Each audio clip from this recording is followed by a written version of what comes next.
안녕하세요, 여러분. 보스입니다. 이번 시간에는 연력학에 대해서 오랜만에 스터디를 해볼 건데, 연력학에서는 기체의 과정을 빼놓을 수가 없죠.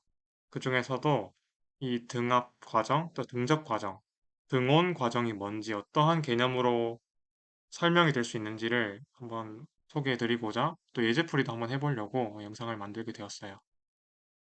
일단은 대표적으로 이 등적 과정이라는 게 있죠. 이게 뭐냐면, 일단 부피가 일정하다는 겁니다. 등적이라는 게 부피가 일정하다는 거예요.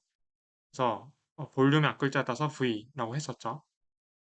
이 부피랑 뭐 압력, 온도에 대해서는 오른쪽 위에 지금 띄워드린 배너에서 스터디를 자세하게 기초로 했었기 때문에 그걸 참고해 보시면 되겠지만 어쨌든 부피를 V로 나타낸다면 일정하다는 의미로 콘스탄트 이렇게 표현할 수가 있겠어요. 그런데 그 등적 과정에서 어떠한 성질이 있는지를 보기 위해서 그림을 간단히 그려봤는데 만약에 이렇게 피스톤이 있고 저기 민트색 공간에 그러니까 저 피스톤 한쪽 끝은 막혀 있고 한쪽 끝은 그냥 손잡이가 달려 있게 이렇게 공개가 돼 있는데 그 피스톤 때문에 막혀 있는 거예요. 그 막힌 공간이 저 민트색으로 녹색으로 표현해 놓은 공간이고 거기 기체 분자가 차 있는 겁니다.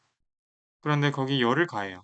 뭐 어떤 열을 가하면 당연히 우리 일반적인 상식적으로는 좀 팽창을 하겠죠. 기체 분자가 이렇게 막 열적으로 팽창을 할 거란 말이에요. 근데 이거는 만약에 등적 과정이라서 이렇게 피스톤이 이쪽 방향으로 이동하는 게 아니라 우리가 꼭 손으로 잡아당기지 않더라도 기체 분자의 열적인 팽창으로 인해서 이게 늘어나지 않고 그냥 가만히 놔두고 고정을 시켜놨다고 해봐요. 그러니까 이동할 수 없게끔 아주 단단한 재질로 만들어졌다고 해봅시다. 빡빡하게. 그랬을 때 등적이죠. 부피가 변할 수가 없잖아요. 음, 부피가 변할 수 없다는 건 아까 띄워드린 배너에서 1편에서 스터디했던 것처럼 그 일이 없다는 거죠. 근데 일이 없으면 연력학제 1법칙, 지금 띄워드린 배너에서 했던 것, 그런 개념으로 인해서 델타 U 내부 에너지 변화량이 열에서 일의 양을 빼준 거죠. 물론 이때 열은 기체가 받은 열이고요. 그때 일은 저 마이너스 부호를 택하려면 기체가 해준 일이에요.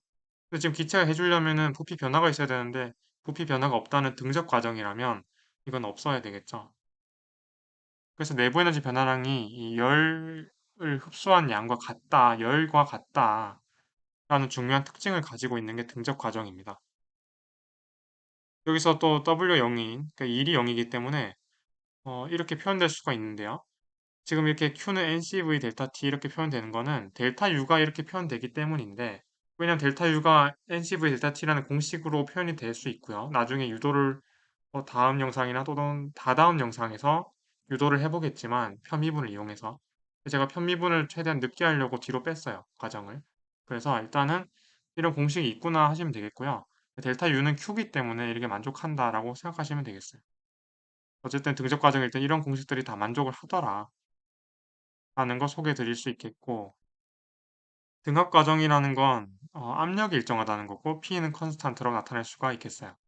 그런데 압력이 일정하다면 원래 W는 1인데 그게 뭐 부피 변화량이 델타 V라면은 거기 압력을 곱해서 P 델타 V가 보통은 1이죠.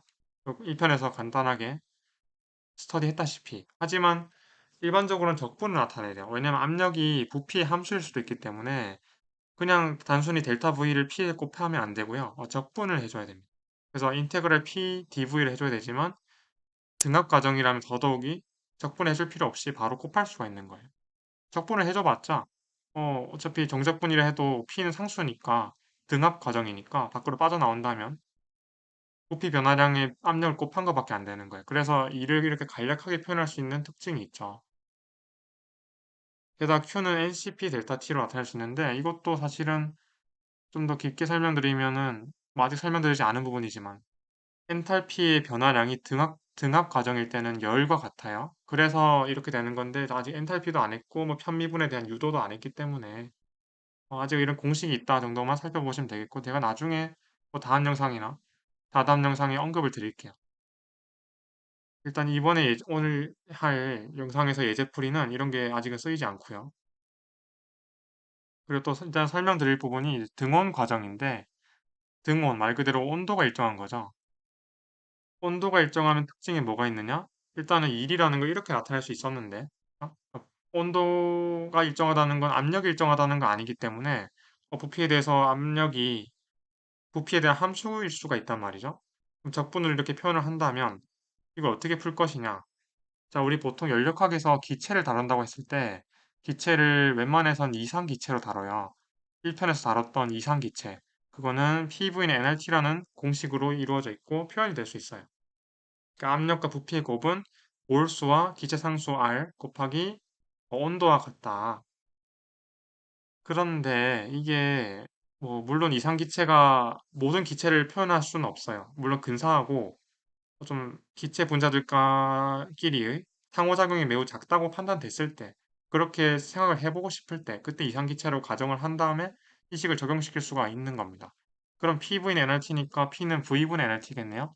부피를 우변으로 남겨버리면 분모로 들어가니까 그러면 적분을 이렇게 할 수가 있을 거예요. 그죠?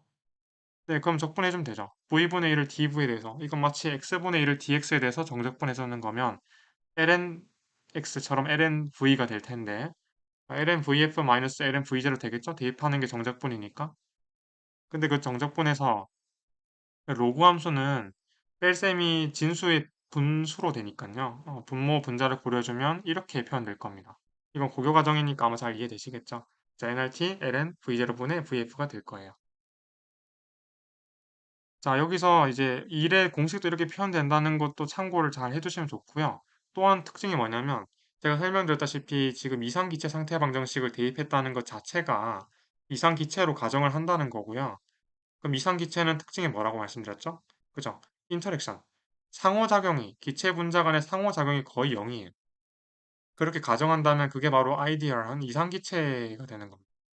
그때는 델타 U는 그냥 0이에요. 물론 이거는 그냥 보통 0인 게 아니라 당연히 뭐죠? 등원 과정일 때죠. 등원 과정일 때 델타 U, 즉 내부 에너지 변화량이 0인 이유는 내부 에너지가 오로지 온도의 함수지 거리나 그런 함수가 아니라는 거예요. 거리에 대한 어떤 의존성이 없고 그냥 무조건 상호작용이 0일로 간주할 수 있기 때문에 온도에 대한 함수라면 등원 과정이라면 온도에 대한 함수인데 온도 일정한 것끼리 빼봐야 변화량을 고려해봐야 0이겠죠. 네, 그래서 등원 과정일 때는 이렇게 일이 nRT의 ln V0분의 VF 처음 부피를 V0, 나중 부피를 VF라고 했을 때 일종의 과정을 거쳐서 부피가 변화했다 하면 이렇게 쓸 수가 있고 델타 U도 0이라는 사실도 알게 되었네요. 자, 이제는 순환 과정을 설명드려 볼 거예요. 대표적인 예제풀이가 될 텐데 조금 쉬워요. 자, 일단 그 전에 살펴봐야 될 게 있는데 PV 다이어그램이라는 게 있죠. 뭐냐면 말 그대로 P와 V의 축으로 나타낸 도표예요. 그 다이어그램이라서 PV 다이어그램인데 X축이 V, 보통 Y축이 P로 나타내서 부피가 X축, 압력이 Y축이라고 한다면 이런 과정이 있다고 해볼게요. 자, A점에서의 부피는 1이고 압력은 1이고 B점에서 어떻게 될까요? 잘 보시면 B점에서의 좌표를 보시면 부피가 1이고 압력이 4죠. C점에서는 부피가 4고 압력이 1이죠. 여기서 A에서 B, B에서 C, C에서 A로 가는 과정을 한 번 이렇게 거쳐가면요. A점에서 다시 출발해서 다시 돌아오죠. 자, A점에서 출발해서 B점으로 갔다가 C점 갔다가 그게 중요한 게 아니라 다시 A점으로 돌아오잖아요. 한 바퀴 도니까. 이걸 바로 순환 과정이라고 하고 그래서 제목에 순환 과정이라고 적은 거예요. 그랬을 때 이 공식을 참고해 보시면 이제 풀어낼 수 있습니다. 이번 예제에서는 이 델타 U는 NCV 델타 T라는 중요한 공식을 쓰긴 할 건데 이 공식은 그냥 일반적으로 성립을 합니다. 그래서 이걸 쓸 거예요. 물론 이 CV, 반짝거리는 CV 있죠. 이거는 저희가 지금 띄워드린 배너에서 스터디했듯이 등적 비열이었어요. 네, 그래서 이 CV는 일반적으로는 온도 T의 함수이라는 사실은 있어요. 그래서 이 일반적으로 온도 T의 함수이기 때문에 이걸 상수로 취급하는 건 옳지 않지만 보통은 뭐 교재 앞부분이나 웬만한 교재에서 연력학을 소개할 때 비열이나 이런 값들을 상수 취급을 하기 때문에 일반적으로 아니지만 일단 이번 예제풀이에서는 취급을 할게요, 상수로. 자, 그랬을 때 표를 만드는 게 이번 예제풀이의 핵심이에요. 이렇게 표를 만든 이유는 좀 깔끔하게 적어보고 그리고 내부 에너지 변화량에 관련된 연력학제 1법칙을 설명드리기 위해서인데 자, 예를 들면 B에서 C, B에서 C로 가는 과정 왼쪽 그래프 보시면 어떠한 과정을 거쳐서 B점에서 C점으로 간 상태로 갔다. 이렇게 한다면은 그거를 내부 에너지 변화량을 구하고 싶다 하면 오른쪽 표에서 어떤 칸을 칠하면 될까요? 어떤 칸에 입력을 하면 될까요? 값을. 그죠? 이 칸이죠. 네, 그런 식으로 표를 만든다는 거죠.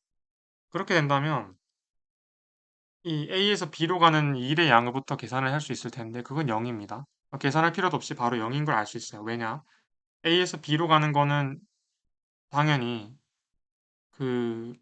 일의 양이 없잖아요. 부피 변화가 없으니까. 잘 보시면 A점에서는 부피가 1인데 B점에서도 1이고 그냥 일직선상으로 이렇게 쭉 올라가는 그런 등적 과정이라서 일은 없어요. 근데 델타 U는 어떻게 구할 수 있느냐? 이것도 사실은 이 공식을 이용하는 거예요. NCV 델타 T를 이용하는 건데 이 CV라는 게 보통은 자유도랑 관련이 있어서 통계 물리학 때 혹시 스터디할 수 있게 된다면 제 채널에서라도 자유도라는 설명을 드리겠지만 어쨌든 이상기체에서는 이게 2분의 5의 기체상수를 아지아를 곱한 양만큼이라고 가정을 할 거예요. 그러니까 문제에서 그렇게 주어졌다고 해볼게요. 2분의 5R, 즉 2.5R이 되는 거죠. 그 다음에 이렇게 되겠죠. 자, 어떻게 한 거냐면 델타 U는 NCV 델타 T에서 CV를 2.5R로 주어졌다고 가정했으니까 그래서 2.5R로 넣고 델타 T를 이렇게 계산한 거예요. 자, PV는 nRT라는 이상기체 상태 방정식이 있었기 때문에 T라는 온도는 nR분의 PV라는 건 PV는 nRT에서 옮겨주면 되는 거니까 그건 간단하죠. 자, 근데 B 상태에서 A 상태에서 B 상태까지 가는 과정이 A에서 B로 가는 과정이니까 당연히 나중 온도에서 처음 온도를 빼줘야 델타 T가 되겠죠. 그거는 B점의 온도에서 A점의 온도를 빼주면 되는데 B점에서의 압력은 A점에서의 압력의 4배고요. 왼쪽 그래프 보시면요. 그죠? 예, 왜냐면 B점이 4배니까요. 4니까. A점은 압력이 1이잖아요. 단, 부피는 똑같으니까 VA로 다 똑같다고 쳐도 PA의 4배가 바로 B점에서의 압력이 될 거예요. 그래서 오른쪽 위 공식처럼 쓸 수가 있는 거죠. 그럼 NR과 분자의 NR이 다 약분돼서 결국은 2.5 곱하기 3PAVA가 될 거예요. 왜냐하면 4PAVA에서 PAVA를 빼주면은 그냥 7.5가 나오겠죠. 이건 또 왜 이러냐? PA가 1이고 VA가 1이기 때문이에요. A점에서 압력을 PA로 나타낸 거고요. 헷갈리실까 말씀드리면 네, PA가 A점에서의 압력, VA가 A점에서의 부피예요. 그럼 1 곱하기 1 곱하기 3에 2.5를 곱하니까 7.5가 나올 수밖에 없겠죠. 그러면 이 칸에 아래와 같이 반짝이는 것처럼 7.5를 넣어주면 될 겁니다. 여기서 왼쪽 아래 보시면 델타 U는 Q-W라는 연력학제 1법칙이 있었는데 연력학제 1법칙에서 지금 1이 0이죠. 그걸 고려해주지 않더라도 Q를 기준으로 일반적인 식을 만들어낸다면 Q는 델타 U 더하기 W일 거예요. 즉 내부 에너지 변화량에 2를 더해주면 오히려 열이 되는 그런 공식을 이끌어낼 수 있죠. 그냥 간단히 여기서 이렇게 넘긴 거예요. 그럼 열은 7.5 더하기 0이니까 이렇게 되겠죠. 오른쪽 위처럼.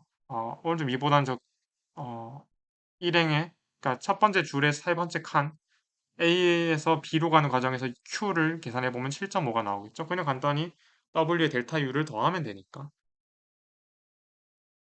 그리고 왼쪽 아래 식처럼 맨 밑에 식처럼 W는 일반적으로는 이를 구하는 공식이 압력에서 부피에 대한 적분을 해주는 건데요.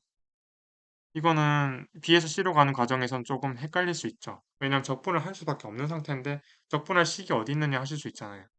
하지만 이거 정적분이기 때문에 우리가 알고 있는 개념, 고교 과정을 이용한다면 만약 기억을 하신다면 예를 들면 X축이 그 V축이죠. Y축이 위축이고요. 위를 향하는 P축이죠. 근데 Y는 fx 그래프의 정적분의 결과는 fx 그래프의 x축 위로의 방향에서의 밑넓이죠. 그 고교 과정이니까 넘어갈게 설명을. 그래서 밑넓이기 때문에 B에서 C로 가는 그런 2를 계산해주면 B에서 C로 가는 그래프가 어디예요? 저 빗변이죠, 빗변. 거기서 밑에 면적을 다 계산해주면 되기 때문에 직각삼각형뿐만 아니라 이 직사각형까지 계산해줘야죠. 넓이를. 그러면 1이 나올 겁니다, 실제로. 왜냐면 이건 PV 다이어그램이니까 그렇게 정의가 되어 있으니까요. 왜 PL, V에 대해 적분하는 건 마치 fx를 x에 대해서 정적분하는 거랑 같으니까. 그래서 계산해보면 밑변이 4에서 1을 빼줘야 되죠. 4가 아니죠. 예, 4에서 1 빼주면 3이고 거기 1 더 곱하니까 3이라는 사각형의 넓이가 나올 거고 거기 직각삼각형 넓이는 3 곱하기 3의 2분의 1을 해주면 되죠. 이건 높이가 3이니까. 그러면 4.5. 9를 2로 나누니까 4.5가 나오고 거기 3을 더해주면 7.5를 오른쪽 표에 이렇게 기입을 할 수가 있을 겁니다. 그리고 델타 U는 0이죠, 여러분. 왜 그런지 잘 생각해 보시면 이 중요한 개념인데 B점에서의 온도와 C점에서 온도가 100% 같아야 이거는 PV는 NRT라는 이상기체 상태 방정식을 고려한다면 그렇다는 거고요. 압력과 부피의 곱이 같다면 온도가 같을 수밖에 없는 게 PV가 nRT, N과 R은 일단 상수로 생각하고 있고 몰수는 주어져 있고 기체 상수는 진짜 기체 상수는 상수기 때문에 그냥 온도를 구하려면 온도의 변화량을 알려면 압력과 부피를 곱한 게 얼마나 변했는지를 알면 되죠. PV는 nRT니까. 근데 지금 B점에서의 압력과 부피의 곱은 4 곱하기 1이고 C점에서의 압력과 부피의 곱은 1 곱하기 4로 다 4로 같으니까 같은 4의 값은 뭘 의미합니까? 그죠? 온도 변화가 없다. 이상기체 상태 방정식을 이용했다는 건 이상기체라는 거고 델타 U는 0이라고 말씀드렸죠. 물론 등온 과정에서 처음 온도와 나중 온도가 변화가 없기 때문에 그 과정 전체에서의 나중 최종적인 델타 U를 계산하면 0이 될 거예요. 처음 지점에서부터 나중 위치까지 계산하면 그 Q는 실점 5죠. 왜냐면 델타 U와 W 더하는 거니까. 그래서 마지막으로 C에서 A 가는 과정을 보면 이제 이것도 밑넓인데 A에서 C까지 그 그러니까 밑변이죠. 네, 밑변에서의 직사각형 넓이는 3이죠. 하지만 마이너스 3을 대입해야 될 거예요. 여기 이렇게 마이너스 3을 넣어줘야 되는 이유는 1의 양을 생각해 보시면 1은 부피가 양의 방향으로 부피가 증가하는 방향으로 계산을 2를 해줘야지 양의 1이 되는 거예요. 부피가 줄어들면 음의 2를 해주는 거죠. 기체 입장에서 부피가 팽창하도록 하는 게 열을 받아서 2를 해주는 그런 자연스러운 개념이 돼야 되는데 열을 받았는데 오히려 움츠러든다고 생각해 보세요. 음의 2를 하는 거죠. 그런 거예요. 그래서 마이너스 3이 되는 겁니다. 밑넓이가 마이너스 3이니까 마이너스 3이 되는 거죠. 델타 U는 뭐 간단하게 생각해 보시면 되겠는데 이 순환 과정을 대입해 보시면 순환 과정을 생각해 보시면 바로 알 수 있는 게 델타 U는 0이라고 말씀드렸죠. 왜 이렇게 되냐면 순환 과정에서는 한 점으로 다시 돌아오기 때문에 PV의 한 점, PV 다이어그램의 한 점으로 다시 돌아오죠. 그거는 온도가 같은 점으로 다시 돌아온다는 거니까 델타는 0이죠. 그런데 그거는 마이너스 7.5가 이 칸에 들어간다는 걸 의미하죠. 7.5, 그러니까 A에서 B점으로 가고 B점에서 C점, C점에서 A점 한 바퀴 다 돌았는데 델타 U는 0이어야 되니까 7.5에서 마이너스 7.5 더해준, 그러니까 7.5를 빼줘야지 도로 0이 되겠죠.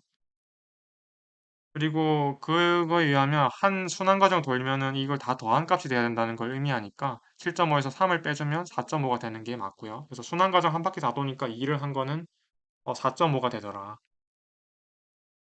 자, 그리고 마지막 CA에서 그런 가는 경로에서 열의 양을 계산해 보면 이렇게 되죠. 마이너스 3에서 마이너스 7.5 더해주면 마이너스 10.5 되니까 그럼 마지막으로 한 바퀴 다 돌았을 때 열은 4.5가 나오는 걸 쉽게 확인할 수가 있죠. 이렇게 다 칸을 기입해 봤는데 이해가 잘 되셨나요? 이해가 잘 되셨다면 다행인 거고 혹시 헷갈리시더라도 아마 이 기본적인 개념들이니까 잘 다시 보시면 이해가 잘 되실 겁니다. 이렇게 마무리를 해보겠고요.